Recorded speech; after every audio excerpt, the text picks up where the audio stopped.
আমি সাভার ডিবি অফিসের নয়নবার্গ থেকে মালান্না বিক্রি করি। সে আসামি ধরলে এসআই গুলোকে আসামি ধরলে যে মাল ভাগ পায় ওই মাল আমার দিয়া বিক্রি করায়। আর এই যত স্পট আছে ওই স্পটের থেকে সে প্রতিদিন একটা টাকা পায়। যদি কেউ টাকা না দিতে একদিন না দেয় তাহলে তাদেরকে ক্ষতিগ্রস্ত করার চেষ্টা করে।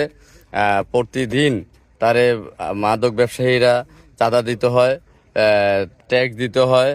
এই জন্য মাদক ব্যবসায়ীরা ব্যবসা করে মজা পায়। আমি তার কাছ থেকে মাল আনি, এটা আমি নিশ্চিত।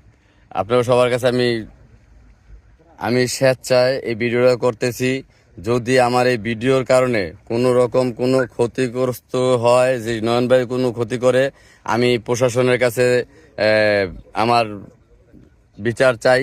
আর যদি আমার এই ভিডিও পায়া নয়ন ভাই কোনো ক্ষতি করার চেষ্টা করে, আমি পুলিশ ডিবি এর কাছে আমি বিচার চাই, আমার যে কোনো ক্ষতি না হয়, নয়ন ভাই যে কোনো ক্ষতি করতে না পারে।